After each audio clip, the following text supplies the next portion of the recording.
Ship's log entry 10-39. Today is a momentous occasion. Representatives from all across the far realms will be meeting inside of me to discuss the ongoing military conflict that has claimed so many lives. If the Velvet Foxes correctly navigate the complexities of intergalactic politics, then the illithid civil war can end today. What follows is a list of relevant information relating to the parties involved. The first delegation is the Progressive Illithid faction, led by the angelic Ceramorph Admiral Grice from the flagship Evulsion. This group wishes to integrate their species into the wider interstellar community after eons of imperialism. The Velvet Foxes initiative was founded to aid these aliens, mainly by distributing cloning machines which allow for the illithid life cycle to complete without loss of sapient life. The Progressive Illithids are sending PR Officer Dot as their delegate to the peace talks. The second delegation is the revanchist mind flayer faction, led by the Elderbrain Dracus from the flagship Delenda Est. This group wishes to conquer the galaxy and bring all people into one universal hive mind. One plan to enact this is the building of a Matryoshka brain, a megastructure which leverages the energy of a star to power a nearby limitless computer. In addition to their violent conquest of countless planets, the Elderbrains of this faction are building a Dyson sphere to advance their agenda of crafting the ultimate hive mind. The revanchist mind flayers are sending Jennifer, the clinical psychiatrist, as their delegate to the peace talks. The third delegation is the mysterious psurlon species. Very little is known of their culture and nothing is known of their leadership, but they possess extremely advanced technology such as their graphene flagship and the Formith cubes. Recent intel acquired by Tully's monsters have confirmed that the psurlons have a dangerously low population, exacerbated by their inefficient life cycle. The psurlons are sending a Formith cube as their delegate to the peace talks. The fourth delegation is a loose federation of beholders. Traditional beholder culture is highly individualistic, and thus has no formalized hierarchy. The warlord, Yash, has acted on behalf of Beholderkin in the sector through a campaign of terrorism, including the sabotage of the last high-level peace talks. While Beholders are very dangerous on a personal basis, they risk alienation from all galactic civilization if the collectivist illithids are able to usher in a new age of peace.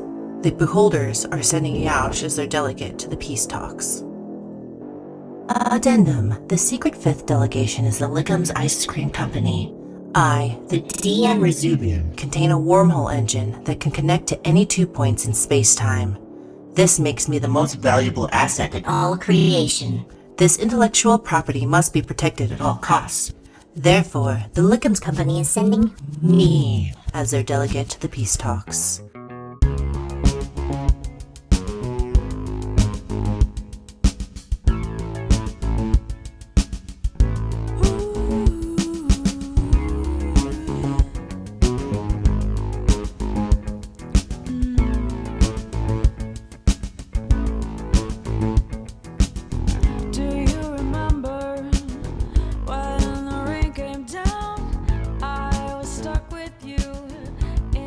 We got levels here. So my question to you, Austin, before we start these peace talks here is, okay, so you're clearly saying that these are peace talks, and whenever you say one thing, that means the opposite's going to happen. So you're saying we should roll initiative before the talks even happen, right? They put you in a locker before the peace talks, so you can't interfere. You're stuffed in there real good. Everyone on the ship got together. Yeah, remember the deal, everyone. I'm gonna fire a shot at one of the delegates and start all the chaos, so all of you know that's gonna happen, and therefore you don't have to worry about doing it. Don't worry, I'll definitely bring the chaos. Technically, we are part of the delegates, so could you just shoot one of us? I mean, that's least likely to create a diplomatic incident of all the people I could shoot. Yeah, if there wasn't the threat of kill, then they would just be talks. No, they would be peace talks. Okay, let's... As opposed to murder talks, Austin. Looks at... You're the one that did the kill. You're the reason chaos at the last peace talks. That's not true. I ended the chaos, so we don't have time to relitigate this. Free Wendy McDonald. Okay, Austin, In 2 minutes from now, when I shoot one of the delegates and say, I wasn't starting chaos, I was ending it, are you going to agree with me? I think a bunch of different characters will have different feelings about that action, so that'll be fun. My thought was that the whole shoving Max in a locker was because that's somehow a tradition on the Resubian for newlyweds to be shoved into lockers together or something, which is a weird tradition. I wrote a lot. I didn't have time to make a PowerPoint, like I said, because we're recording this a bit earlier than normal. So sadly, my plan to get a bunch of pictures of sexy firemen, that'll make sense later, don't worry, did not come to pass. Oh no. Audience, you have no idea what DMing Dan is like. He is constantly planning and plotting 7 steps ahead. I feel I'm constantly being watched like by the eye of Sauron. The only downside is that Dan will just lay out his plans, so you can just look at it and be like, okay, we'll just not do that, not do that, not do that. Okay, got to go to plan 9 in outer space to make this work here. Well, luckily, I've got 10 more plans after that, and none of them are good. All right, so we are on the Resubian. All the characters we know and love are there on the ship as the other delegations arrive. I feel like someone should probably be taking notes, but it's not my problem, so I'm just going to say these things. Let me get my notebook back. Fine, I'll be a responsible adult. There are 4 parties to this conference. First up, I'm just going to read from my notes here, is the Mind Flayers led by Drakus. They show up. They have a whole fleet of ships that are shaped like different cephalopods. So Nautilus, squid, octopus, and they are proportional by size of those animals. So like the smallest one is the nautiloid, because that is like, you know, in real life the nautilus gets, you know, like hand sized, and the biggest one is the giant squid. That is the flagship that Drakus the Elder Brain is on. That is many, many, many times the size of every other ship here. I said this one first. I guess I should have said them all and then said one that shows up that's bigger than all the rest of them put together. But this is Drakus's flagship. The Delenda Est is what it is called. It looks like a giant squid.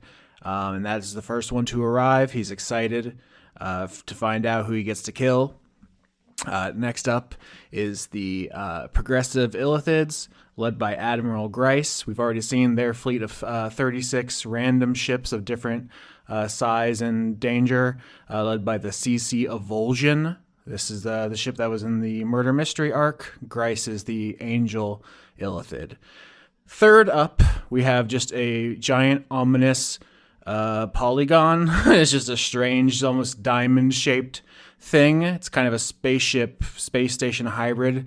This is like the final boss fight of Away Team when we stormed one of these to fight Yaush for the first time. You assume this is the representative for the psurlon. You don't know much more than that. That's what shows up. It's just a giant, fucking strange shape in the sky. It's very, very large, much like the Delenda Est, the giant squid ship. If you get into a fight with this, you'll probably have to board it, and then it'll be a whole dungeon. So keep that in mind. And then finally is the Beholders, who don't have a flagship. Beholders don't believe in like military tactics or anything like that. They just all build their own personal ship, which they think is the best. So there's just a smattering of those tyrant ships, which are like the eyeballs with the trailing optic nerves. And there's just, you know, hundreds of those, but there's no one big obvious target. So those are the 4 groups that are, in space outside of your ship, which is just like in the middle. And we're going to have all these people talk to each other. And the ones who agree with you will be your allies. The ones who you don't, give them what they want, they will be your enemies. And then presumably that will be the final boss fight. Is there any questions before we establish anything else about the 4 fleets who show up? Yes. Are the Greys here? No. Okay. And second question, King Humongous was invited, right? I mean, he is a member of royalty. Everyone on the Resubian that we know and love is on the Resubian. So unless, circumstances change that, King Humongous is just on the ship like he always is. Got it. Just wanted to make sure we had a representative of his kingdom here. Okay. Technically, the Resubian is a neutral arbiter that has been selected by the Lickums Corporation to just be a channel through which talks happen. But all of you are going to be in on like the psychic Skype call. Basically, all the elder brains and the illithids, everyone's gonna kind of get in the chat together. So you all will be able to chime in. I think maybe from the perspective of the other participants, your voices will come through like Captain Slack Dumil, just for the authority of it, but feel free to just talk normally. The only other thing I wanted to say was that there are going to be some guests that come on board, just like the traditional thing about these kind of peace talks is like what in other times would be called like an exchange of hostages. Just so that, you can't just open fire on someone. Your people need to be on board too. So each of the each of the fleets sends over someone to kind of chill out on the Resubian with you. Admiral Grice sends over Dot, who is an illithid now. The psurlon just send over a Formith cube. It just floats on board. We know these can talk. And it's just this cube by itself. Yaush sends Yaush. A kind of secret thing here is you are like closer to him than maybe the other delegates know. It's a kind of a ethical question here, but you kind of masterminded this with him. Interestingly, Dracus sends over an illithid some of you are familiar with, a flump illithid named Jenny. Who hired Rommel back in the First Away arc, so we know she knows them. She is presenting herself as kind of a psychological expert and master negotiator, but obviously Dracus isn't gonna bring over his 10 AC brain meat onto your ship.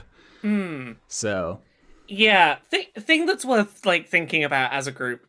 If Yaush, the rest of the delegates don't know that we're already sort of on board with Yaush, something there's potentially room for is making it seem like Yaush has compromised in ways that, Yaush is already cool with. Making it seem like if there's anything we've already sort of agreed that Yaush is going to be on board with, we can make it seem like Yaush is making a sacrifice to, make a middle ground. Feels like something to keep in mind. Yeah, so most of this episode, I don't know how long it's going to go. I don't know what the outcome is, right? Someone could just start blasting. You, the audience, if you've downloaded this onto a podcast app, presumably you can see if the episode name has parentheses finale in it. I don't currently know if this is the last episode. But anything could happen here. But a lot of this is going to happen just kind of theater of their mind conversation. But I want to say in meat space, in the ship, the four of you are sitting around a table with these four representatives. So Dot, Jenny, a Formith Cube, and Yaush are physically in the room with you. So, Dan, do you want to start, detailing your, a billion-point plan of how you're going to single-handedly fix the peace talks? Oh, where to start? Let me scroll up on our group chat. Yeah, Beaufort looks honestly kind of haggard. I think he's spent, several days up to this point just up with Bridget and whoever else he could pull in to his plotting, going over, schematics and plans and what is it, his ideas on how we can mete out some level of compromise. Beaufort's overall view on this is that getting to peace at this point is both a matter of reinforcing the fact that the structure of the universe is literally fucked unless we all come to some level of agreement to fix it. And as well, at this point, it's not a matter of kumbaya peace. It's a matter of convenience and your ability to tolerate each other and to go back to your respective factions and say that, yeah, we won over and beat the other guys when at the end of the day you really just compromised and took what you could get. So you give that whole big speech in the group chat, everyone shows up for the peace talks, and Beaufort stands up and says like, "Oh, so there's more at stake here than our petty squabbles." No, but I think that's where he starts first off. He says, look, cards on the table. The foundational structure of the universe is collapsing currently, and we are trapped in a box. We have a shot at peace here because if peace fails and there is a shootout, there's not going to be much left of this little chunk we're trapped in. And one particular faction or group might come out over the other to rule over the ashes. Or we can compromise, get out of here alive, and advance towards some level of not a clusterfuck. Dracus is the next to speak. He says, "Typical Earth mindset. Soul is but one star in the night sky. It is nothing compared to the infinite vastness of space. You overstate the stakes here, human." Can I raise my hand? Absolutely. Everyone gets the mental emoticon of a raised hand. Space is not the infinite. It does have an end. And much of it is uninhabitable. Admiral Grice sends a fist bump in the chat. I will. When Beaufort talks about being trapped in a box, Max just kind of side eyes the Formith cube that's just sort of floating nearby them the whole while. I just thinks that's a weird choice of words. Anyways. Yeah, it is floating menacingly somehow. It's like slightly, shifting like a Tetris cube. It's just kind of like changing mildly, but it hasn't spoken yet. And it's just floating there strangely. Yeah, I guess I don't really know how we go in. Should I just start reading my actual suggestions here? I'm not sure like the best way to go about this is. Well, I mean, you're welcome to read like stuff out of character, and we can talk about like how we might want to address that to the group. So I guess that's the best place to start. I think probably the best idea to start with is the psurlons, because we don't really know anything about their overall goals other than Feast of Worlds, build up strange military to compensate for a lack of population. And they aren't, I guess, as big of a player in everything, but that also means that they benefit from infighting from larger factions and are potentially at a worse position if there is some level of peace between them, because that means that attention can switch to looking at who else is causing problems, Formith cubes disrupting smaller populations. Were you flipping through paper notes, or is that Laura? Oh, that was me. That was me flipping to the psurlon page I have made for making notes about these talks. Oh my god, I love this. This is what I've wanted for the show since the beginning. I have almost an entire notebook filled up this season from this fucking show. There is one notebook that is the season 10 notebook. Very, very poorly written sentences, but you can just about make out all the ideas. So what we want from them at this point is knowledge of what occurred back in Seoul, so we can avert this world tree shattering disaster and fix that whole situation. And potentially some things related to Formith, which would be part of my ideas for Dracus's coalition. What we have to offer them potentially is that psurlons, they only reproduce when they have access to dead psurlons. So as a result, that's a hard situation to force necessarily to expand their numbers, which is why they invest in weird technology. It also means that if, like I said, in a straight up shooting war, they can get into a bad scenario because each individual person is more valuable and they have to recover the bodies when they die. We have body cloning tech. We could either offer this to them or get a contract deal to give them X number of clone psurlon bodies that they can just euthanize to pump up their numbers in turn. The concern there obviously is this is a species that the only thing we really know about them solidly is that they love to eat other species. I will say, if you all are talking about this psychically, Admiral Grice will speak up and say, there are only so many cloning machines to go around. They are wildly expensive. Diverting resources from the illithid peace project for these worms would be a huge betrayal. Now, you don't have to take Admiral Grice's word for it. I will say, giving the psurlons, the machines, would satisfy the psurlons. But this is what the game we're playing is. Everyone has overlapping and contradictory interests. Yes. Okay. I think maybe a place for us to start with this is and I'll okay. I was gonna just jump into this in character, but I think I'll run it past the group. We know basically nothing about the psurlons. I'm going to hazard a guess that the other delegates don't either.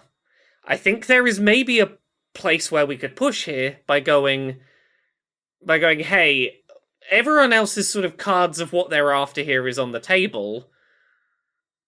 You are the one unknown element, and to try and get the other factions to go, yeah, what is it that you're after? Because I would suspect there's probably a majority of people here that are very curious to hear the psurlons tell us what the fuck they would like. And one other thing I would note, I do think it is in the psurlons' interest to get access to Sol and other parts of the galaxy reinstated, both for their desire to feast, and if one of these, let's say Drakus wins it all and just wipes out everybody else, succeeds, then he's just going to turn to the psurlons, and in a lesser space that they can't like escape out to, they have a further problem occurring there. So it is in their interest that some level of like return to the greater galaxy or peace deal is achieved. Yeah, we need to start having conversations in character. So I'm just going to jump in. Trizzy is basically going to raise to the delegates. So all of us have basically come here with pretty much hands, cards on the table. We all understand what all of us want, and we know enough to start these conversations. But I think there is one unanswered question before we could really get started. Psurlons, we need to know anything about what you're after. We need some starting point with you. Yeah, everyone physically in the room with you looks at the Formith cube as if it's going to answer, and several beats go by without any verbal confirmation. And then Jennifer, the psychologist that Drake has sent over, says to the group, the psurlon are hyper-intelligent in the sense that they can build really advanced technology from our perspective. But I wouldn't think of them as conscious in the same way that we are. Think of them more akin to radiation. They're a very powerful force that can accomplish goals. But if you get in their way, they will just tear you apart. It's not really something you can negotiate with. Like, they have minds, but they're so different than yours and mine that it's not really apples to apples. But they have an interest of some kind. Absolutely. They understand goals. So, for example, if you want to offer them bodies, they would accept, and they would trade their information from that. They go home happy. They win. Yeah. And then everyone has to fight Admiral Grice. Yeah. So they won't tell us what they want, but if we put something on the table, they will thumbs up or thumbs down. Max is looking at the cube with a very different intent in their eye, and it's almost like they whisper for a moment, just, I wonder who is inside of you? Just sort of looking at the cube, just sort of, not really longingly, but just sort of like, just trying to glean whatever they can from it as someone who has, well, actually been connected to and gone through the whole Formith college of well, existential horrors and all that such there. For the first time since becoming a illithid, Dot speaks up on screen and just says, I think it's rude to ask who's inside of who. And she nudges Saint Cecilia. Yeah, before we move on for the second from the psurlon until we have a better idea, Trizzy is going to at the very least say out loud something that Dan sort of posited, which is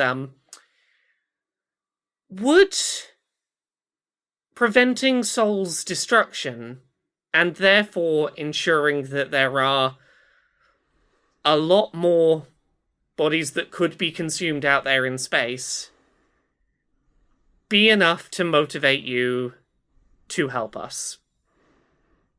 Yaush, of all people, speaks up, and he kind of warned Mathers about this last episode that he's not playing with kid gloves with you all just because you were nice to him. And he says we would be pretty poor negotiators if all we wanted out of this was something you were already going to do.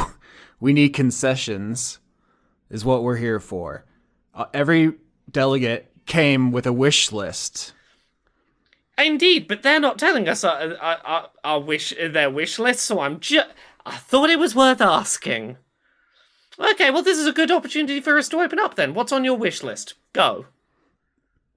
Yeah, she just immediately spits back.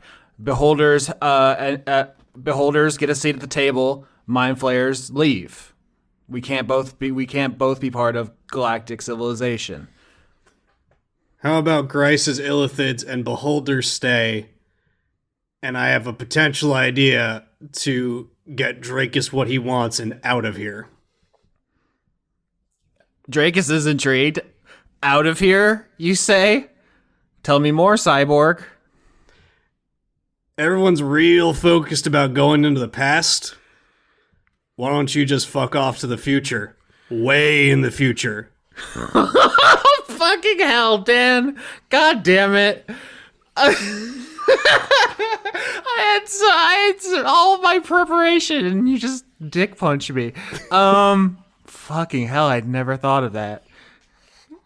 Jesus. Yeah, punting the mind flayers into the future. Fuck. Here's what I'll say is Jennifer, before Drakus can even says, that's an intriguing notion. I think we might be on board for that. And looks over at Grice, looks over at Dot, who represents Grice, who nods. Everyone's nodding. It's like, oh fuck. Yaush says that we're getting closer. What about the cube friend here? So, what is sort of your physical makeup? What is it your species requires? You're asking the Formith cube what the psurlon require? Mm-hmm. Yeah. Can I actually get a persuasion roll to see if you impress upon itself enough that it wants to answer? Because it could just 25 ignore it if it doesn't. Wow.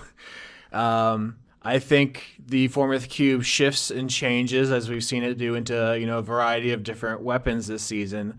This time it turns into like some kind of complex alien biotechnology you've never seen before. It's like some kind of writhing pustule gun. It's like both a weapon and some kind of technology, and summons a spirit alongside it. You've seen this many times. The Formith captures these kind of heroes and their like signature weapon, and there's just some form of some spirit of some alien species you've never seen before. This isn't a psurlon. This is just presumably someone they've captured, and this spirit is now sitting at the table with you all. It is like some kind of insectoid creature with like 4 legs, 2 arms, has a very strangely shaped body. If its head is like kind of part of its chest, it's just like very unusual to you. None of you have seen anything quite like it before, which is leading you to believe that the psurlon have been out there in the far reaches of the galaxy fucking shit up. And this spirit seemingly like dazed, like it doesn't really know where it is, and it just says, oh hey, The psurlon, they really just want to, be safe.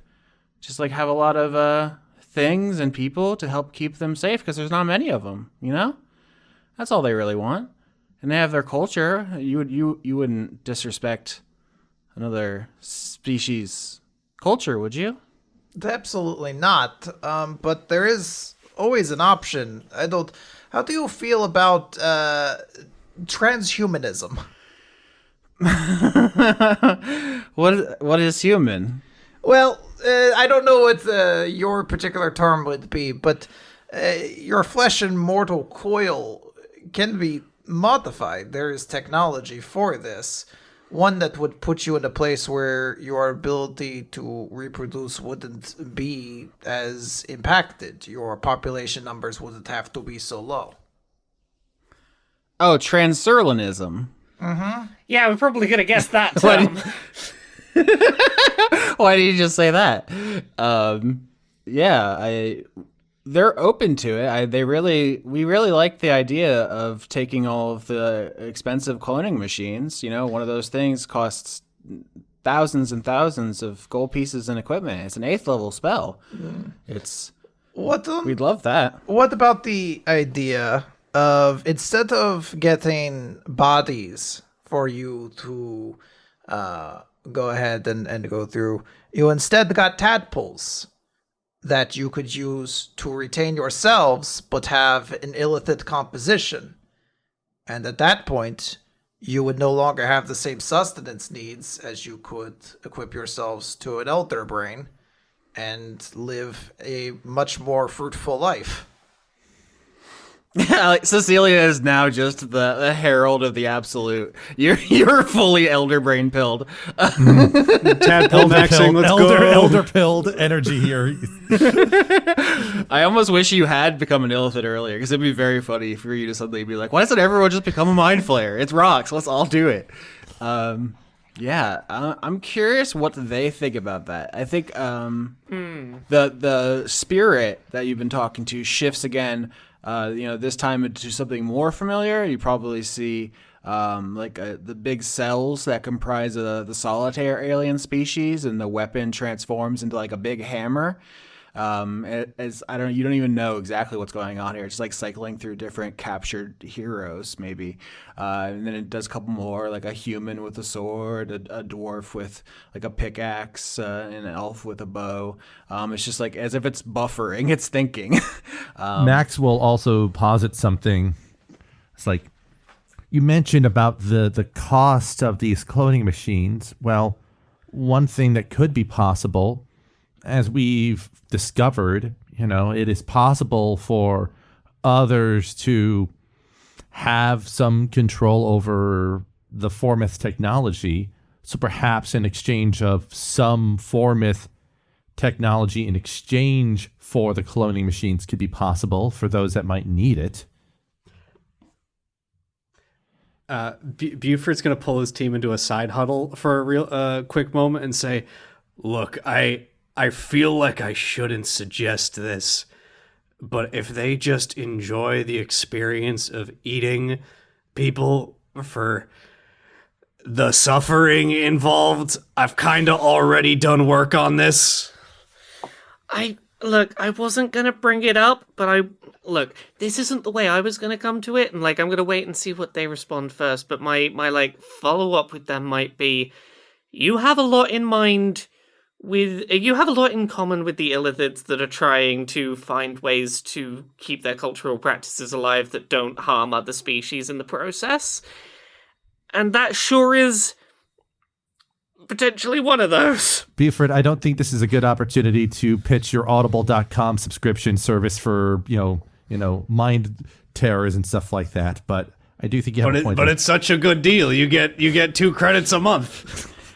I will say that per Jenny's earlier explanation, you don't think the psurlon like suffering in the same way that some mind flayers do. They're not doing it for a sadomasochistic thrill. They're doing it for some emotion or some chemical that you don't even have access to. It'd be like explaining algebra to a squirrel. It's just the brain structures don't exist. Yeah. You know what? Trizzy's gonna chime in something and just say, look, Psurlon, you are not the only people in this corner of space wrestling with wanting to keep your cultural and traditional practices alive in a universe that has, reservations because of the harm that is done to other species. I'm not saying this is an instant fix, but there are probably some things that could be learnt by you, perhaps spending some time with the illithids faction that Admiral Grice is heading up, in that it very much seems like you are at the beginnings of a journey they've spent a long time progressing through.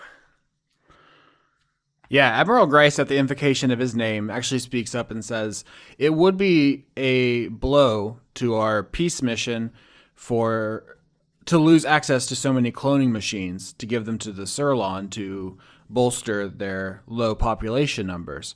However, if a sizable percentage of these new psurlon were seramorphized to bring them closer into our society, that could be something worth exploring. If the beholders, the psurlon, and all of Sol's species had their own friendly illithids, wouldn't that make all of our cultural interfacing much easier? Potentially. If I'm also make a suggestion, we have a number of people, I believe, on the Resubian who have worked on, what's the word for it? Cruelty-free feeding methods for illithids, vampires, and the like.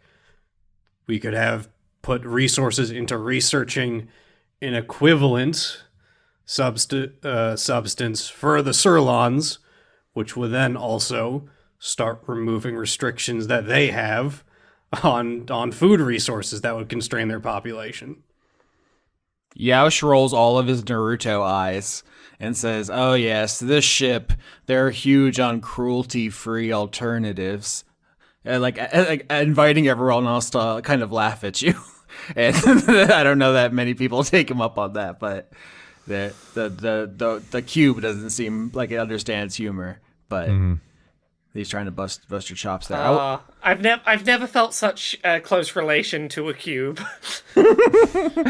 Drakus actually speaks up at this point and says, we've been considering the offer of using your miraculous wormhole engine to send all your enemies into the future. That could be a solution, but I would like one additional concession. What is that? I would like to arrive in a future with a finished Dyson sphere. I was already thinking about that. There's nothing I can think of that Dan doesn't already have a whole fucking presentation to give me. Look, I said this at the start of season 10. The only way to stump Dan is to throw riddles designed for toddlers at him. And I had a 50% success rate. Yeah, you were pretty alright at it, but 50% failure rate is better than most tactics with you. Okay. First, before we get to that point for him, what I would like to say to Drakus is, you have been focused on attempting to bring everyone into the fold of you, Drakus, all is Drakus, Drakus is all, etc. I posit that this could potentially be your eventual death. Not from our strength, but from our weakness. What the fuck are you talking about? So, Drakus wants to illithidize or enslave everyone in the galaxy, right? We have seen on many occasions, when he does this, we are getting illithids that rebel against him, fight against the hive mind, and in a perfect Dyson sphere scenario where everything is completely interlinked, I think this could be a scenario where you get toxic bioaccumulation.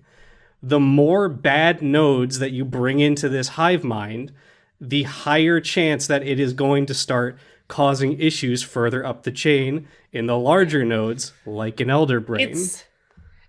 Are you basically suggesting the more people that he forcibly puts into the hive mind, the higher the chance of him being outvoted and not being the primary voice in the in the network? In a way, yes. And what I would posit is that if he starts trying to convince people to join with the cloned tadpoles, not only are you reducing the chance of anything weird happening in the seromorphosis process where a useful skill gets lost, you also know they're already on board and not going to input bad data into you.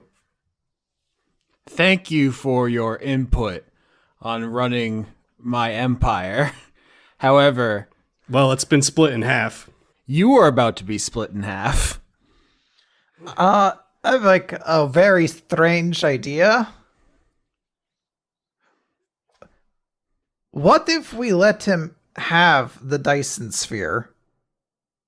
And then I want to turn to Yaush and say, it sounds like at some point we're going to need an army to stop that and be heroes to the entire galaxy. And I want to like set this motion in the future that like this Dyson sphere will be there and then the beholders will be there to stop it from happening and be heroes to the cosmos. Yeah, I understand the thought. My thought was, how far are you planning on sending him into the future? Because I was thinking, oh, the Dyson sphere will take, 100,000 years to complete. I have two thoughts to throw in, like not out loud, but to our team. First of all, can we send him far enough into the future that a Dyson sphere is fucking baby technology? Like, that's fucking nothing. We technically fulfilled the deal, but it's like, you've learned how to make a Dyson sphere? That's like making a lemon battery. The alternative is we make the agreement and we say, sure, we'll send you to the future and make sure there's a Dyson sphere waiting for you. Send you to the future, just don't make the Dyson sphere. What's he gonna do? He's been sent to the future at that point. That's a great line of thought. I was actually thinking about who would introduce this, but I'm pretty sure in the D&D universe in which magic is real, all high-level diplomatic talks are sealed with the spell Gesh, where if you promise something and then you renege, you just explode and die. So you cannot. Yeah, Okay. Yeah. Well, point being, I'm still pretty sure we can make a binding magical deal and just send him so far into the future that he basically has, oh, look, I wired up a potato and it powered a little alarm clock. I think, frankly, if we send them far enough in the future, probably every other civilization is dead. Or... all of these are fascinating. I do love, this is like a Twilight Zone. This is like time enough at last. He finally got what he wanted, and it's turned to ash. So here is my idea for you, Yaush, and this also favors potentially now Grice and the Psurlons. You wanted to be a hero as a war hero, right? There is one other kind of hero that people love beyond a shadow of a doubt. They throw balls for them. There are regular fundraisers to support them, and that's first responders and firefighters. I wasn't sure if that was going to be athletes, rock stars. There's a couple different ways that could have gone. If we get connection back to Sol, we're going to be going back to a chunk of the galaxy in disarray. And if we have pre-planned information on what has gone wrong, who can be primed to swoop in and fix it? And in turn, establish diplomatic, economic, and social relations. Yaush. All three of you. Yaush says, you have no idea what's going on in Seoul, and I'm not going to risk everyone's futures on a complete and total guess. Well, it doesn't necessarily have to be a guess, because we are making progress with the Psurlons to potentially get that information. Psurlons, would you be able to... is there anything that is still a concern for you that would prevent you from giving us the information that we need to sort this other corner of the peace talks? The four-myth cube rearranges itself. The spirit cycles through. Goblin, orc, troll. Settles on a different Ardling. Not anyone we know. Maybe just to show you that there are more of you who have been captured out there. And then that's that spirit who has been summoned alongside like a pole arm or something, says, if you give us the cloning machines, we will give you a name and a location. You will go back, you will kill this person, and everything will be right. Max will visibly tense up a little bit at the sight of just another Ardling just being there, just thinking about like the implications of it, but doesn't like do anything to set up like make any particular moves at that. So my understanding was that we have to, if we went back in time, not only do we have to avert the complete disaster, but also conceivably shut down all, like essentially cause the same scenario of like communication blackout without obliterating the actual structure of the reality. Is that correct? That was my understanding when we first discussed this. Yeah, I wanted to simplify the timey-wimey bullshit so we don't have to talk about all the implications and all that. Here, what's happened is off-screen, the psurlons have crunched the numbers. There's one bullet you can put in one head that will fix everything, and no questions asked, no worrying about all the other shit. So the butterfly wings will cause the hurricanes in just the way that everything will be fine, if that's what you want. I mean, as much as we were trying to avoid that being the solution, Yesh does seem to be on board if that is the plan, Yaush goes and does the one in the past kill. But Yaush's plan was to publicize it to make himself a hero and then use that propaganda. You're just going to shoot someone in the back of the head and get back on your ship, specifically to do as little time damage as possible. In fact, you're all having this conversation, and I think Grice pipes up and says, I would like to bring to the floor a possibility no one has yet broached, which is we destroy this accursed engine, which is causing all of this mishigas to begin with. I mean, destroying this engine doesn't change the fact that all of this corner of space is at each other's throats, and if we don't talk this through, ship or no ship, you're all gonna end up killing each other. Grice continues, yes, we were in a civil war, but it was a conventional struggle that millions of sapient species have gone through over the eons of existence. It was fairly within parameters. What you've introduced is a destabilizing element that personally I would prefer didn't exist at all. I don't think anyone here has the authority to use such a powerful device. I think it was irresponsible and immoral to build, and is even more irresponsible and immoral to use. You're not necessarily wrong to say that, but you are not one of the people in this room who has to know that you can never go home and everyone you know and love is dead, or dying, or going to die soon in a terrible little shrinking pocket of space cut off from the rest of existence. So, forgive me if I feel differently. Jennifer pipes up and says, or simply had their communication taken offline by some kind of solar flare. Okay, but we know that's not the case. Do you? Yeah, Psurlon just said that we have to shoot somebody in the head. I don't think we have to shoot a solar flare in the head. Oh, I didn't realize we trusted this creepy cube. Okay, Jennifer says sarcastically. I guess we're all 100% on board with the cube. You're going to the future, bitch. Who cares? Shut up. Your time at the table's done. This is why I never trusted psychologists. Either way, the fact of the matter is we know that this has worked because we have seen the ripples of it. You're going to the future, bitch! That's good. That's a good title right there. Fuck.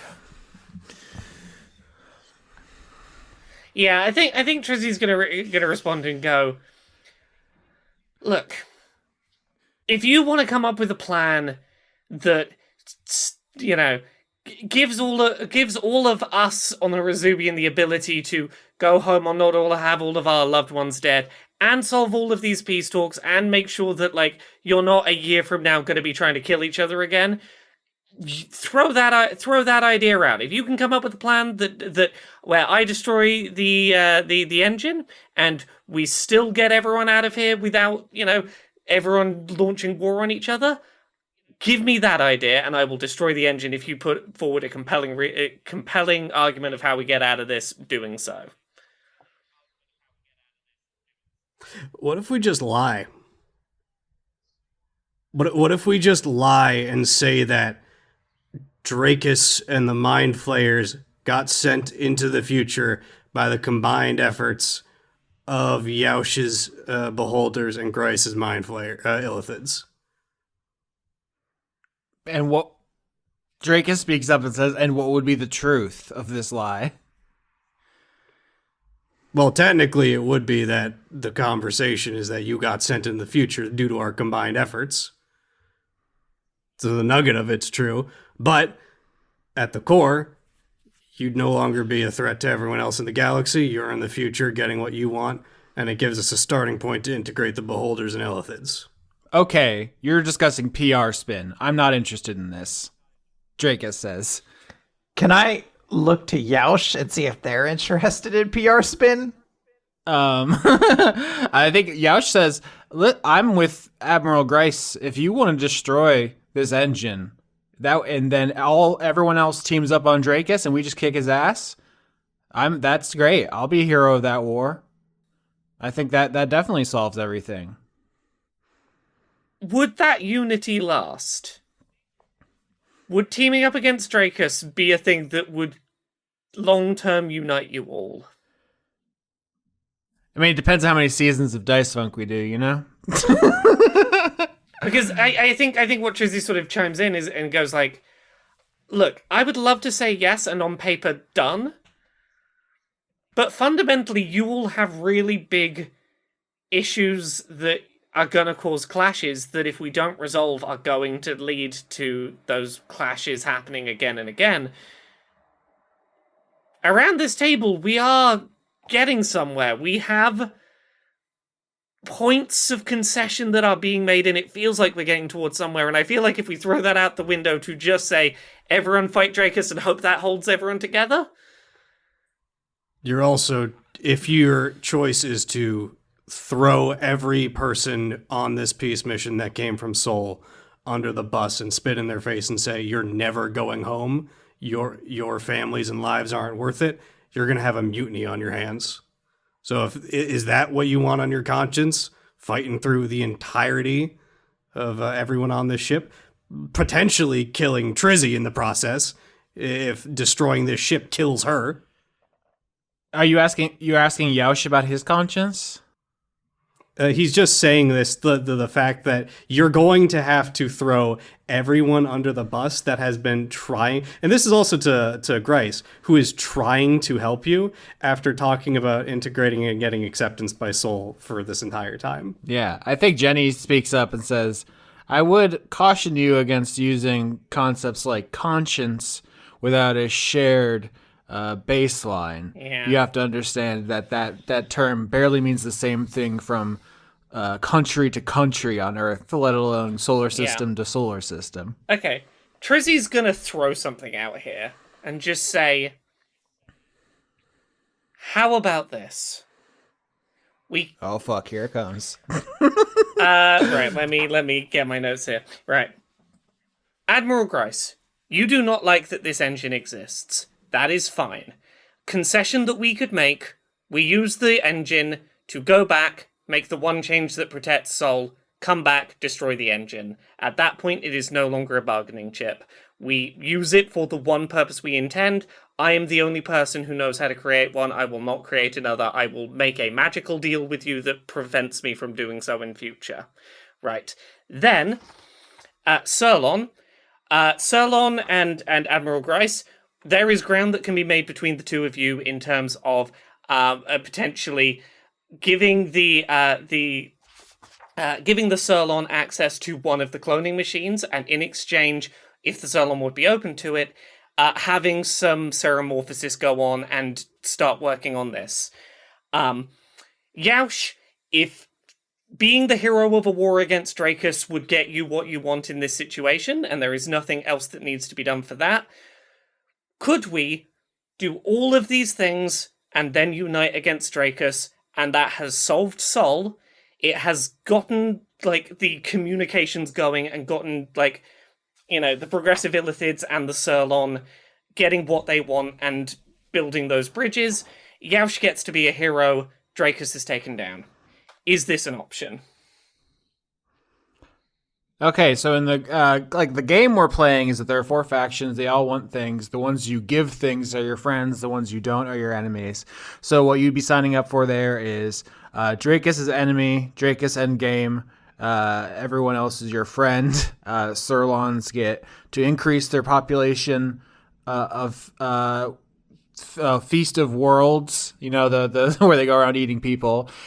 Bryce would specifically want not just some of the Psurlons to become mind flayers, but to basically convert the Illithid peace mission into a blank tadpole giveaway. If you understand what I mean, yeah. He doesn't. If you're already using the wormhole engine, destroying it afterward doesn't change his objection to it. The thing you would be giving him. Mm-hmm. The thing you'd be giving him would be changing all the peace mission from giving out cloning machines to giving out blank tadpoles. No, that is fine. I'd misunderstood Admiral Grice's concern. I thought the concern was this thing sticking around is going to cause future conflict over here in space. And I was trying to go, can we get what we want for Sol without having that be a concern on the table? If I may make one modification suggestion, maybe to weaken Dracus and also get him off the table a bit. From what I understand, mind flayers, even if within their greater hive mind, they're not wholly unified. Individual elder brains have their own like goals in mind and views on how to take the war effort and things like that. What if we do kick Dracus to the future and let him leave all of his political enemies behind and kill them off as part of the hero play?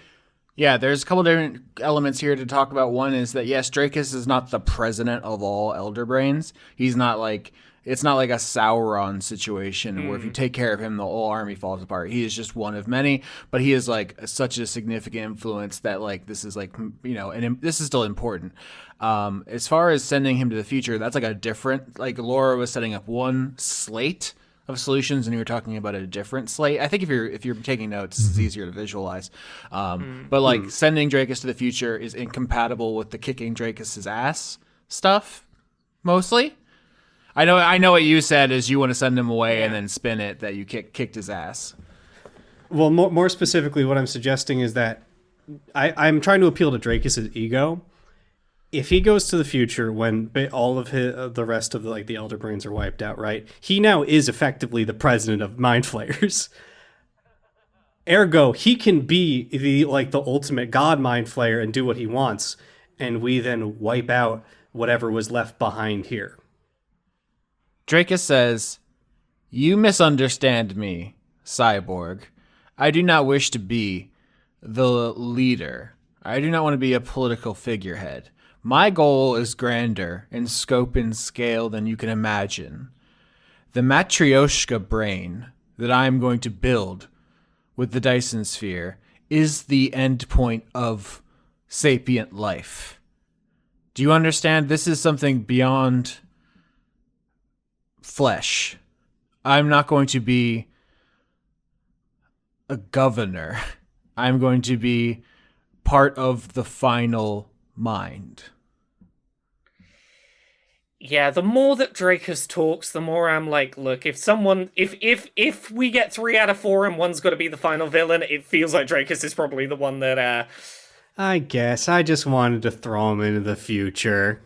No. I love the idea. I'm not saying that that's off the table. I'm just saying, yeah, the more that I hear, I'm like, I feel like the Psurlons, we can work something out. That Yaush with Admiral Grice. Yeah, this particular end game. Look, unless we can throw him far enough into the future that his technology means fucking nothing, which I still think is a great plan to just not say out loud to him and send him a trillion years into the future where the sun has exploded. No, I think Laura, that's very funny. I would say that you absolutely can elide details. Like, you can say, okay, we're going to send you into the future, and by the time you get there, we'll have built you a Dyson sphere. Yeah. That all can be true. You just leave out the part where, like, either that's baby technology by then, or, like, everyone else is gone. All those are very funny. Having the sun explode, I feel like maybe violates the spirit of the deal, but it's like details. Yeah, look, we can work out what fits within the spirit of the deal, but I think if Dracus would be open to being sent to the future and we wipe out his everyone left, like the people he leaves behind from his faction, so that Yaush gets the heroic victory, it's less of a difficult battle for us, so there are fewer casualties, and we can do a bit of a misleading where we send Dracus. That feels ideal. Yaush says, well, I would want credit for banishing Dracus to the future with my wormhole engine that I invented, which is mine. You understand? Would you... A sec. If you're happy to take credit for the creation of an engine that gets destroyed in the process, you can have the credit. No, I want the Rezubian. Yeah, I'm just gonna let you know in advance, and I don't know if I've spoken to the rest of the crew about this, but yeah, when we're done with this, if Sol is safe, the Lickham's Ice Cream Corporation is going to come to reclaim their property, the most powerful ship in the universe, and you've not seen the ice cream fleet. It's fucking terrifying. I have a question. Does through all of like Beaufort's like shadier shipping information have any dirt on Lickham's? I mean, no. If anything, they have dirt on you. Yeah. Damn, I wanted to leak and destroy their stock. I mean, here's the thing. Laura just said an incredible series of words. Yeah. It was just the ice cream fleet. What if? Okay. What if we send Dracus into the future? Grace gets a whole new peace program of handing out the blank tadpoles. The Psurlon get the body cloning machines, and Yaush gets all the credit for everything, and the Rezubian. And then the final boss is the Lickham's Corporation. You know what? Fine. That's it. I thought you were going to propose that I was going to propose that the Lickham's Corporation builds the Dyson sphere, which would be a very different type of sphere, I guess. I mean, not to put my shit out there too much. I don't know if I want to leave this in the episode, but we've been building up the whole season with the AI of the ship getting more and more and more unhinged. Yeah. I think it calling in a fucking fleet to try to take back their time machine. I mean, that's the impression I got during that one conversation Trizzy's had, is the corporation wants their tech.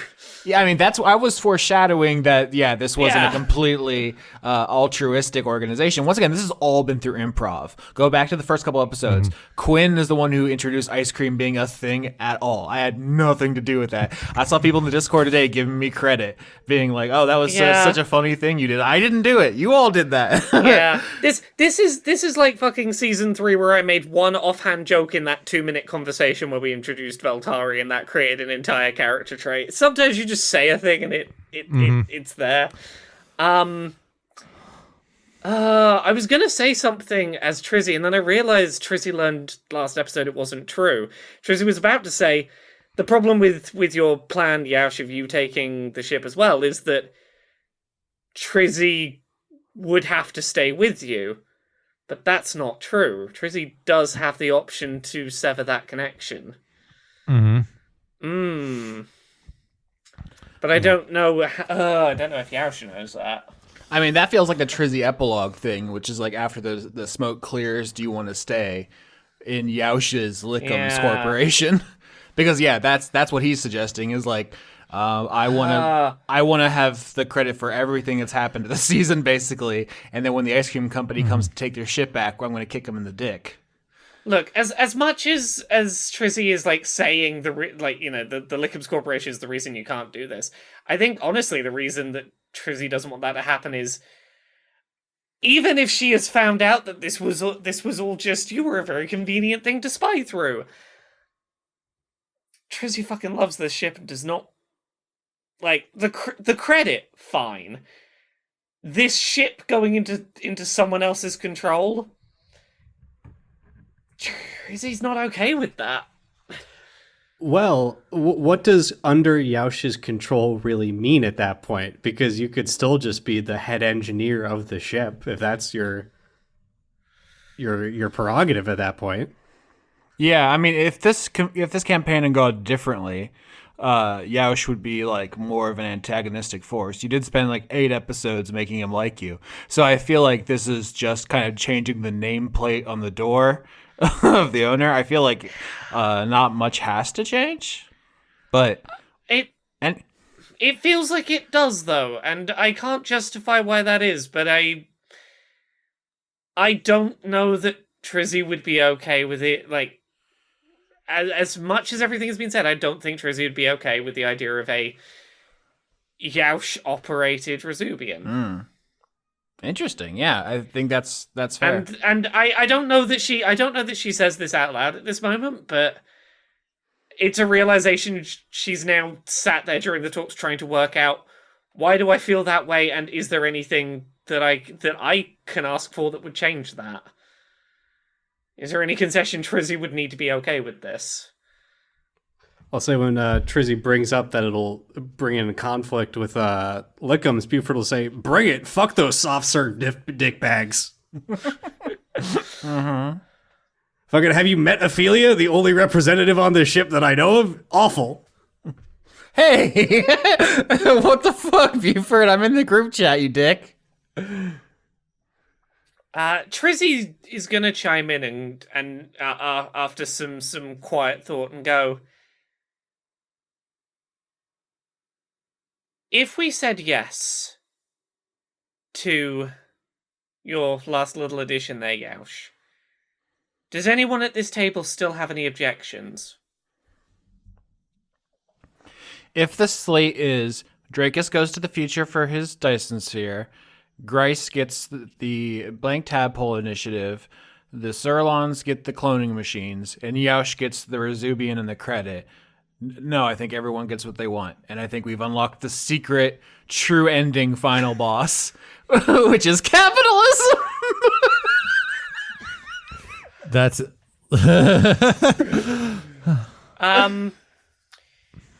Okay, Trizzy is gonna ask to be excused for a moment, and is gonna motion to Beaufort to come with her. Mm-hmm. Yeah, he'll leave. Well, I think he was probably standing. I don't think chairs can hold him anymore. Yeah. And Trizzy will just say, I probably should have talked to you about this before. There was a wedding, and then there were peace talks. I had other things on my mind, but suddenly it is kind of relevant. Yeah, I'm glad I caught the bouquet. Oh, you're gonna have such a special day. I'm just gonna come out and say it. The connection I had with this ship that I thought meant something special turns out to have been much like Max and Formith. I have been a conduit through which the Lickums Corporation has been keeping an eye on all of us. And I was given the opportunity to sever that. And I said, no, I will continue to be that set of eyes in exchange for, and I don't know whether this was successful or not. It was very tough to get a read. The Lickums lawyers attempting to get you some leniency when we got back to Sol. Way I see it, my whole life has kind of been like a truck going down a hill towards a brick wall without brakes, and it's about to hit that wall. You might have replaced the pads, but that ain't gonna slow it down too much. So, I suppose one final shot at doing what I'm frankly best at, a giant fuck-off firefight with a bunch of corporate stooges, sounds like a good way to wrap this in a bow. And means you'll get a chance to build a better ship next time. One without a fetish for soft-serve delights. Thank you. Yeah. I really got my hopes up that, the connection to the ship was... You know, people like to, read significance into coincidence. Do you think you could sort of interfere with the AI's ability to communicate with Lickums? Because I would assume at this point it's just recording data to send off the moment we get comms back up. I mean... But if I could get a message out to my teams back home, we can make this real interesting. I can certainly try. I will, however, note, I did just let you know the ship is basically watching through me, so it's not going to be a sneak attack. Do I look like I've ever been good at sneaking? I can't say you do. You don't need a sneak if you break the other person's legs. Yeah, but the ship doesn't have legs. What are you gonna break? I can start pulling and see what happens. Honestly, frankly, destroy every ice cream dispenser, that might get it so stressed out it forgets to send the message. Oh my god, this is almost like turning into a different thing. Is the final boss the ship? Are you fighting the ship? I would think that if the ship just starts like, oh, I'm going to vent everyone on it into space, probably that's not the best idea, because Beaufort doesn't want the people he cares about to get hurt, and it's just a intractable fight at that point and potentially fucks up the entire peace talks. I think probably the better idea is let loose the dogs of war and lick the ice cream. The tongue of war. Let loose the tongue of war to lick the cone. Yeah. Yeah, Trizzy's certainly not going to walk off right now as we're just about to close the peace talks and start, dismantling the ship. But Trizzy is going to go... About our earlier conversation? Cut the connection. Can I get a wisdom saving throw? Don't we got that proficiency thing going on right now or something? No, there's a different... Okay, so there's actually a different zodiac. It's the tadpole zodiac, which I said before was you would get a proficiency bonus for however many allies you had. I don't remember if you remember this conversation. I said that doesn't make much sense now, but it will later. If you go through this plan where all four of the delegations get what they want, that means everyone gets a +4 to their proficiency bonus to fight the Lickums Corporation. Cool, but not a +4 on this roll here right now. Yes, okay. Sure. If you're going through with it, I don't know if everyone's taken a vote. Yeah, yet. I don't know if everyone's everyone has taken a vote. I'll just do the roll without. Okay, 3. Fuck, Austin, you couldn't have given me advantage on this one. So instead of getting the kind of immediate response you would like, you get a message calling you to Sapient Resources. Ophelia would like to speak with you right now is what happens. You get a little message. I think maybe the AI voice responds to you and tells you out loud, please submit your request to Sapient Resources. Uh-huh. Okay. Yeah, Trizzy is gonna make this journey like watching every single possible corner for like murder traps. She does not trust this ship not to be like, I turn the corner and there's an ice cream fire hose ready to just like blast me into oblivion. Like, wow, this array of ice picks normally is in above my head when I go down this hallway. They must have been redecorating here. Right, you never trust the journey to a second location being a safe thing to do. Writing down ice cream fire hose for later use. Beaufort, I'm going to assume you go with Trizzy. Yeah, he'll go with her. He's just walking. He doesn't have the capability to hide in a small ship hallway. Sure. Meanwhile, what are Max and Saint Cecilia doing at the peace talks? Like everyone is, messaging back home, signing papers. Like the tentative agreement's been made, though I don't think anyone's like signed anything, or like the magical binding spells haven't been cast more accurately. So I imagine like Saint Cecilia is sort of like not smoking, because I don't think she would, but like that equivalent of like kind of like off to the side, kind of drinking some blood. It's, blood o'clock, got to get blood in you. And just kind of mutters to Max like, it sounds like everything is working out. Yeah, I'm honestly kind of surprised after how the last attempt at peace talks went. I was almost certain that there was going to be a fight literally in here and someone else was going to get their head blown off, but I would like to have say that it was because I am here, but I think the reason why it went so well is because Wendy is not here. That, I think you're right on both counts. I think you being here certainly helped, and Wendy not being here probably helped even more. Assuming head explosion is not the goal, in which case Wendy is absolutely the first person you would want in this room. Absolutely. Oh, yeah, for sure. Yeah. Very like I guess the thing with Wendy is that there's not really like ammunition that's left behind since she is the ammunition. So I Googled what is the equivalent for vampires smoking, and Google just doesn't know what I'm talking about. I think the equivalent is probably smoking. Yeah. Also, like, Blood vape. Don't worry, everyone. Trizzy's gonna come back to the meeting room shortly and shoot someone in the head. Like that. That was the deal. Trizzy's still gonna come back and do that. We remembered that. Yeah. Yeah. Saint Cecilia's just gonna say like, oh, I don't think I really got to talk to you. It was all about the hubbub, but it was a beautiful wedding, by the way.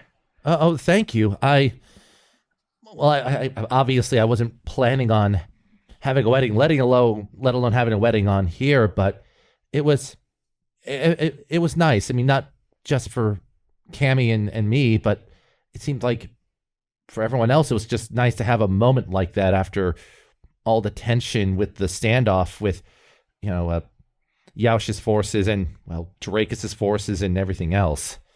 Yeah. I think in time, the more unorthodox the wedding, the more you're able to sort of appreciate it. Mm-hmm. So it is hopefully a memory you'll be able to cherish for a very long time. Yeah. I guess, though, with my line of work, if we have to go up against any particular threats anytime soon, I'm still kind of in a mental state of where I have to go out and put myself on the line. So I just have no idea how long I have at any moment. Do you have to do that? No, that's just like when you've been in sort of a military environment for a while, you have that sort of self-disposability mentality that I'm still trying to shake off. Maybe that was kind of why I was kind of gung-ho about being part of a away team with Tully's Monsters. Was like, I'm supposed to be out there, risking things. Well, after your wedding, the first thing you're supposed to do is start planning a beautiful, relaxing honeymoon. So why not think of somewhere very far away from soldiers and war? Yeah, I think that's a good plan. We have to go drop off. Gothic is your style, I know of a cozy little beyond the realm. My uncle owns the place, Strahd. He Now look, don't stay anywhere near the castle, but the outskirts, it's like the right level of creepy and cozy. Honestly, I think that might be a good departure because we went back to back to our home. It's very serene, pastoral, idyllic, and a departure from that would be nice. And honestly, dank vibes. Is it dank? It's not really dank, is it? It's more. The corners of rooms are definitely dank, Sure. and hiding dark secrets from you, but generally it's more just unnerving is kind of the vibe, but like in a sexy kind of way. So what's the botanical culture like over there? I'm always into flowers, obviously, so I might be able to find some samples to make records of and all that stuff when I'm there. So if you're into withering, they have a lot of plants that are withering, which can be beautiful. You can make a lot of nice withering arrangements. Most plants might try to poison you or have spiders inside that will try to poison you. So you do have to be a little careful with your picking, but otherwise, it's just got its own unique flavor. I was really thinking you were going to pull out an actual plant species from Ravenloft. I was like, damn, Quinn is about to alley-oop this. This is going to be a slam dunk. Oh man, you thought I read that part of the book? I was like, I thought that's what you were setting up. I see like there's a Ravenloft wiki that has an entire category for plants all over the place in there, which is pretty wild. They actually went that hardcore. But Max, their demeanor definitely is calm when talking about this sort of nothing about life-threatening stuff around St. Cecilia. So, I know that you've done so much. I've heard the rumors or murmurings or honestly stuff about what you've done in your past, St. Cecilia. But, is there a next steps for you after all this? I don't actually know that answer for myself, which is a strange feeling. This is sort of the first time in my life that I haven't immediately started thinking about the next step, but perhaps that is the change of pace I need. Something to not think about what to do next and just chill. You do that every couple 100 years as a vampire. You just kind of are like, all right, this is going to be like an off decade. And you just kind of, vibe for a little bit before figuring out what to do next. Yeah, it's wild to think about timescales that wide, but,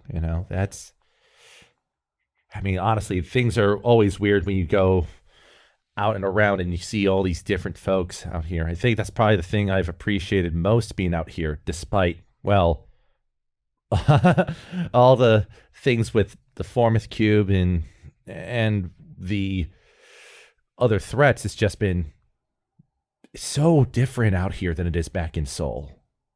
And that's kind of neat.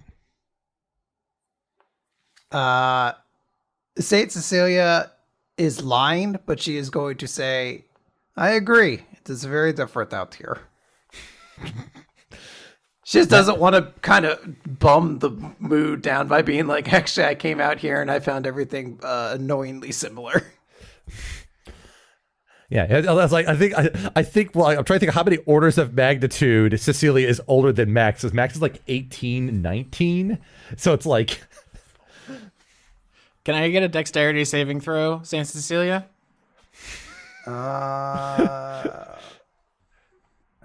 getting RKO'd. Or pied. Out of nowhere. I rolled a 13. Yeah, that's good enough. So just coming into your peripheral vision in a blur of tentacles is Dot, the Mind Flayer, who just glomps you. Just like like when you were growing up at an anime convention. She just throws herself at you and says, Cece, we did it! We did it! And she just starts tentacling on you, just recklessly. How does being tentacled feel? Just like wet noodles hitting you in the face. Yeah, I guess it depends on the specifics. This is platonic tentacling. I'm assuming, but I mean, like, is it cold? Is it? I'm just trying to imagine. I'm trying to get in the head of a character, and for some reason, this is the most difficult process to imagine. Is like, What would having like a bunch of tentacles thrown over my face make me feel like? It's like, well, like just It's imagine definitely damp. Imagine a bunch of cold cooked spaghetti. Wait a minute, that may not be a good idea to think of. Just like, I mean, I think we think cold because like octopi and squid live underwater, but if you're a above water creature who's walking around blood pumping through you, I bet your like body temperature, I bet they're not that cold. They're probably sure a little slimy and a little rubbery, but otherwise. In fact, I'm undead, so if anything, I'm the one with a cold body temperature. So true. maybe Dot is actually offended. Like, oh, a little chilly there. gross. What's with the Get a blanket. You're both equally uncomfortable to the touch. Yeah. High fives all around, Dot. Dot starts rubbing your face to try to warm it up. Oh my god, we have to get you like a new foundation or something. Your skin's so jacked up. I mean, it's like porcelain beautiful, but like, I don't know what you. Oh yeah, you're dead. I forgot. Never mind. I got slime everywhere. We all have our crosses to bear, which is weird. You know, I actually know the guy who that story is about. We already did this whole bit, didn't we? Vampire Jesus. Now that you've said the joke, it's coming to me because I do recall vividly searching Vampire Jesus and nothing really coming up. But there's a lot of times when you search for vampire plus something else, and the search engine's like, I don't know what the fuck you're talking about here. At the same time, this is a big name drop. I feel like CC would bring this up to everybody. So Dot's just squirming and happy, is saying, telling you about everything she's experienced since she left the Rezubian. She's like, oh my god, I love living on the Evulsion. Admiral Grice is so cool. They have all these old books and stuff that I can read and find out more about, you know, illithid culture. Oh, you should try these brain substitutes. You know, she's just excitingly info dumping about her dream that she's gotten to live thanks to you. I'd like to think Saint Cecilia is kind of quietly flicking the butterfly off her finger, and it'll land on Dot's head so she can see like the color of Dot's excitement in this moment.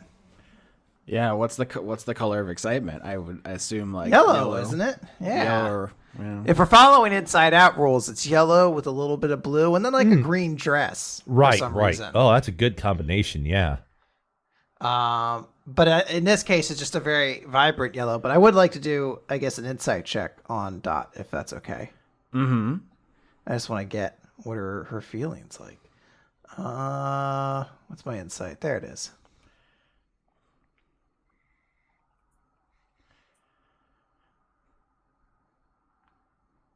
It's going to be a 17. Holy butt. Yeah, that's incredible. I think this is an interesting question because I think her joy is 100% genuine. Is she annoying people around here? Absolutely. But I don't know that that's something that she would pick up on necessarily, you know? It's like... Is she happy? That's the important thing. She's allowed to be cringe. She's free now, Austin. I want to know if she's happy. Yeah, she's very happy and very cringe. The illithids have a long way to go. They have a lot of like societal things. They still have not yet killed the part of themselves that cringes, and they need to. So they're gonna kill Dot? No, the part inside themselves. Yeah, the part inside themselves that cringes. Wendy needs to learn how to assassinate cringe out of people. Like, you've heard it here, folks. Kidnapping people works. Do it. You'll get what you want. No, we all agreed that was the wrong way to go about things. Did it ultimately get her what she wants? Yes. So maybe there's a weird message there. But don't engage in cringe napping, okay? That's what we just gotta say. We're being very clear that that part of her story is bad and not admirable. Now, Yosh also did help kidnap multiple people, and he is getting what he wants. I'm just saying, it might be a theme this season. But Yosh is also still pretty cringe, so I think that still stands. I think the takeaway is that rehabilitative justice works. That's trying to help people to get better, because that's what Cecilia did. This sounds like a season 3 lesson to have learned, Austin. What are you talking about here? I'm just saying, kidnapping doesn't work by itself. It takes a team. You also need to roll well.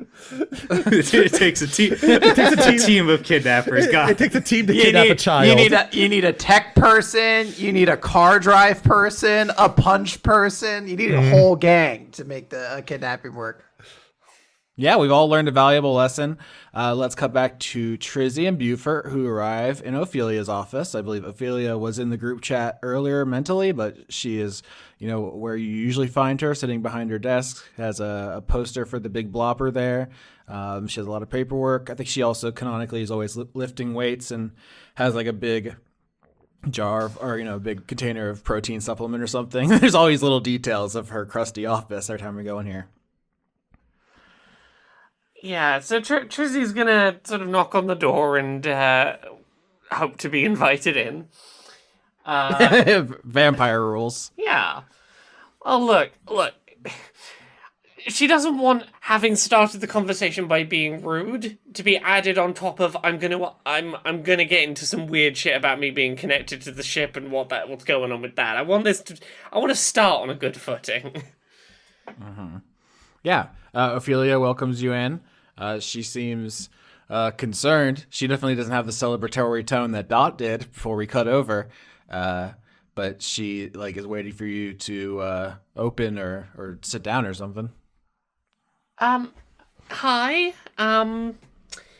So the Lickums Corporation has been spying via me, via my connection to this ship.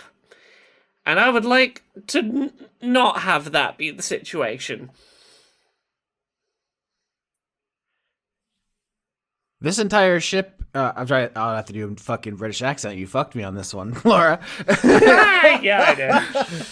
This entire ship is the property of the Lickums Corporation, and everything that happens on it is proprietary IP. What do you mean spying? It was never yours to begin with. I mean, spying in the sense of I was unaware of the fact that my eyes were cameras for the ship. That's weird. I don't believe your eyes are cameras, Trizzy. I believe your thoughts were synced in the same way all of our thoughts are synced with the captain. It's a illithid mission. This is part of the whole package. Trizzy stops for a second and goes, Did you know? Did you know? Did I know that you had an accident when building the ship and that you are vibrating at the same frequency as the AI core? Yes, of course. Why do you think you're here? Did you know the nature of what was going on? What that meant? I don't know if you do. No, but it sounds like you understand it more than I do. You're a sapient species, and you are my resources. I'm in charge of sapient resources. I'm not enjoying that I am the last one to be learning that there's not some kind of deep, meaningful, spiritual element to this, and that I am... Okay, cool. Everyone knew what the deal was. Cool. Beaufort has his ear pressed up against the door, listening in on this conversation, like everyone does when they hear some tea going down in an office. I mean, who's to say what's spiritual? I mean, that's between you and your spirit, I guess. What? It's a computer. What do you mean? Well, look, I'm telling you that I was not entirely aware of what the deal was, and I would like the connection to not be happening. I say I would like that to be the case. I feel the need for that to not be the case. All right, well, as I'm sure you're aware, everything about the AI is corporate property, including the brain imprints you made when you synced with our machinery without permission. So as long as you're willing to surrender that... Can I just say, you say that as if You say that as if, like, I made a decision to do a thing without permission. You made a decision not to take proper precautionary measures. That's called the burden on you. I don't know what you... I'm not a lawyer. I can call it legal. Is that the legal term, is it? It's burdens on you. I was literally about to say the correct term, and then I realized she's not a lawyer. And I was waiting for you to use the correct term so I could call you, Austin, a lawyer. Yeah, it's called the standard of care, and I was like, she wouldn't know that, but she would say, "I'll put legal on the line." Okay, look, I've got to clarify what you're saying here. Am I interpreting right? It sounds like the Lickham's Corporation has like a scan of my brain that they would have the legal rights to, or something. Legally, there's some nuance there, but let's just say yes. The computer mind did not exist until your mind bumped into it real hard. And now your brain is inside of the ship and the ship is ours. So your brain is ours. You say this isn't spiritual or profound. You are the ship. I don't know how we're flying around in your mind. Now see, that's what I thought was going on, and then I tried to have a conversation with it, and it was like, hello, I'm Lickham's. All praise Lickham's. There's none of me in there. That's just fucking Lickham's bot. Well, obviously we had to program in corporate responsibility. We had to add fiduciary duty. There's a lot of things on top of your mind that prioritize stock price and things of this nature, but you're in there somewhere. Beaufort is going to open the door at this point and sit down and say, "Hi, I believe we've had conversations about horrific things done to a person's mind. Are you saying the Lickham's Corporation took a sentient mind and then, against its potential will, started to make alterations to it?" It's interesting you say that, Dan. What is the name of the headless man? Because we've talked about... I don't think Beaufort knows, because he did not care. Okay, that's what I thought. We've never said the severed head's name out loud, but I just want to... You bringing the specter of this character back. I think Ophelia sits back in her chair very dramatically. She's a very large hippopotamus woman. The whole chair creaks under her as she makes a very dramatic showing of thinking about what you just said. And she says, "All right, I can see that everyone's ganging up on me, but you've made my decision a lot easier. Thank you for your cooperation. You can turn in your employee ID badges on the way out, and I guess return to your quarters. Law enforcement will be here soon to pick you up, Beaufort. I don't know what you want to do, Trizzy. I assume we can drop you off at the nearest planet." So you're the hiring manager here, right, Ophelia? Hiring and firing. Well, once communication with Lickham's gets back up, how is it gonna look when multiple employees that you directly hired led to so many catastrophes? You had a security officer commit ego death mid-mission.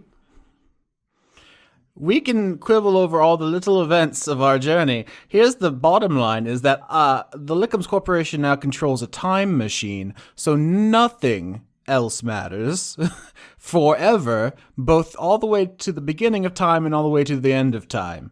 So, literally, nothing else you say is important. Yeah, Trizzy's had too many fucking hard, complete 180 understandings of the situation for today. Just too many. It's too much. Trizzy's now sat trying to plan, how do I do a heist to get the Cyber Trizzy back? How do I free Cyber Trizzy? Yeah, I mean, that's what I think, is the connection you want is in there. It's just been painted over with corporate logos. Work for hire, the most depraved clauses in a company's contract. Yeah, that is something. Yeah, no, as of 5 minutes ago, Trizzy was like, "Oh, no, this is literally just, I've been talking to corporate bot. Corporate bot has She gonna need a minute. To check, are we still all connected through the captain? Can we all still like communicate with each other? Yeah, I think so. Can I want to ask our party then, like, hey, where are you guys? They're preparing finalizations over here. Yeah, I think Beaufort would say, well, Trizzy, I think it's time for us to go to our room, so to speak, and then start having this conversation. Well, shit, he can't have this conversation with Trizzy, I guess. So he's going. You're opening up multiple Slack channels within it. Like you have like 7 different Slack chats with different people. Burner Slack channels. Hey, so as like they're leaving the room, Beaufort's just gonna kind of casually say to Trizzy, You know what I've always enjoyed? Those pictures where if you look at it and you look at it for half a second, oh, it looks like a shark. But then you look again and it's actually like a leg instead, and the mouth, the leg is inside of the shark's mouth or whatever. You know, you're looking for the absence of something to get to a meaning without saying it aloud. Uh-huh.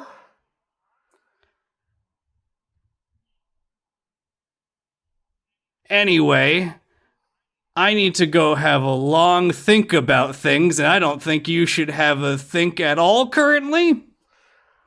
I'm gonna try and think about as few things as I can. Yeah, then he's going to open a Slack channel to Max the captain and what is it? Saint Cecilia. Cecilia? Saint Cecilia. Sorry, I kept wanting to say Ophelia over and over again. I'm like, that's not right. And say, yeah, Lickums is going to actively try to take over this time machine here, and I guess institute a corporate overlordship of all time. A 100,000-year ice cream Reich. Oh, the ice cream apocalypse. They told us this was going to happen. Beaufort suddenly has an idea. If the ship's mind is Trizzy that has had a bunch of shit thrown over it, what if we recreate the accident and reset it back to her? Or just plug me into the ship, and maybe 2 Trizzys being in there will be enough to override the Lickums bot. We use her as a file integrity check. Right! Just plug me in and use me as, like, physical hardware to, like, reboot the system. Saint Cecilia and Max, what are you doing? You're in the room with Dot, a 4-myth cube, Jennifer, the psychologist, and Yoush, who are all talking and, you know, drinking and sending messages back to their fleets and stuff. Is there anything you want to do physically? I think Max is going to look over to Saint Cecilia and it's like, do you think we should step out of the room here to talk about putting plans to put things into motion and all that stuff? You know, I mean, there's a lot of things we have to do to facilitate the peace talks here that we've just kind of promised, and we want to make sure that we execute it all by the books and stuff, right? I feel like I should just talk to Ophelia. I feel like Lickums actually is getting a really good deal out of everything here. Like they're not gonna get the time machine spaceship they probably want, and I guess that's the problem with all businesses is they can't be happy with like, wow, we created 2 revolutionary technologies on this ship that like we're attached to, and all the goodwill our stupid ice cream ship has created in this area. Yeah, look, I think the problem is once you introduce time travel ship as an option, I don't think there's anything you put on the table where they don't just go, yeah, but we'd rather have the time travel ship, though. Yeah, but I have like a plus 15 to persuasion. There's a lot capitalists could do with time travel. I guess part of me is like thinking about information that we know of, because I thought Beaufort relayed information to us about what was going on. And I guess I don't know what information from that we know or don't know about what's happening. Yeah, so Beaufort can suggest this, that what he's going to start, I'm going to start trying to work on, I don't know, some kind of interface to overwrite the AI core back to, I guess, basics, default, remove the ice cream paraphernalia. If you want to meet up with me, that's fine. I think Trizzy kind of has to, I guess, stay. Well, I'll need her in the room to do some measurements. But you guys can spin whatever you need to in the peace talks, or update them if you feel that's best. That's a little bit outside of my conversational pay grade. I guess what Saint Cecilia will do in this situation is kind of push the delegates along. Be like, yeah, you don't need to sign that contract here. You actually can do that on your ship, and you just space fax it over. It actually works out just the same way. So basically trying to clear everybody else off the ship, because she's gathering that like being on the ship is actually going to be a pretty significant event going forward. Where are Trizzy and Beaufort going? Are they going actually back to their individual rooms? Yeah, actually, I think Beaufort wants her doing things and keeping her mind occupied while he's trying to build whatever brain machine he can come up with to purge the AI core. All right. And Max and St. Cecilia are in the room with the delegates. And Ophelia gets onto the intercom, and she says, "Attention, assembled diplomats. There's been an emergency change in leadership here aboard the DM Rezubian. Captain Slackdemil has been relieved of his duties, and I am currently acting captain for the remainder of this mission." I'm going to turn to the delegates and say, ignore that. I need to go have a talk with somebody real quick. And I'm going to Ophelia. 50, I needed 20 for you to get out before the steel shutter comes down as Ophelia activates the pineapple protocol. That was only to await our home team, though. Ophelia said, yeah, what do you mean? Like, only Bill Webb, Trizzy, and Saint Cecilia could do it. I thought even the captain didn't have that authority. The captain didn't, but you hear Ophelia say over the intercom, authorization code Bootylicious. Which Trizzy, I believe, revealed like 5 episodes ago, inadvertently, because of a wild magic thing, I believe. Yeah, she was wild magic compelled to just start spouting passwords. Yeah, and so, shutters come down, partitioning this meeting room off from the rest of the ship, and then you hear the AI voice say, venting procedures initiating. Okay. Beaufort is going to say very calmly to Trizzy, if whatever she is doing hurts my sister, I'm going to drown her in her own blood. Ironically, that would be the second worst death she's faced in this campaign. It's still so sick that she was killed with a spinning lightsaber from the inside. What a fucking incredible moment. I feel like I know what's going to happen, but can I try contacting Ophelia with our little Slack channel? Absolutely. Be like, hey, I have questions. It feels like a lot of things were kind of just thrown out there very quickly. Hello, Communication Officer St. Cecilia. You better make it quick. You are going to be in the void of space very shortly. 20 seconds? 19 seconds? Go ahead.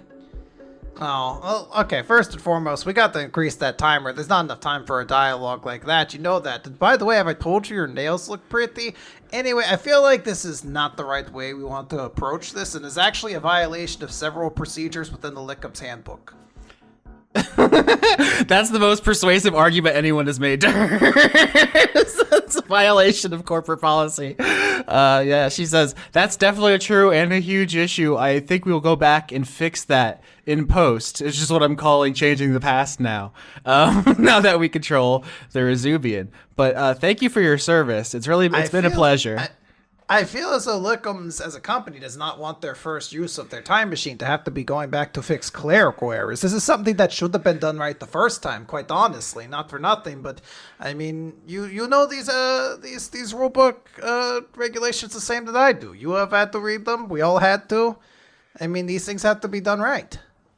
You're so right, Cecilia. That's why you're such a valued member of our Lickums family. We treasure you and everything you contribute, and I'm gonna miss you terribly.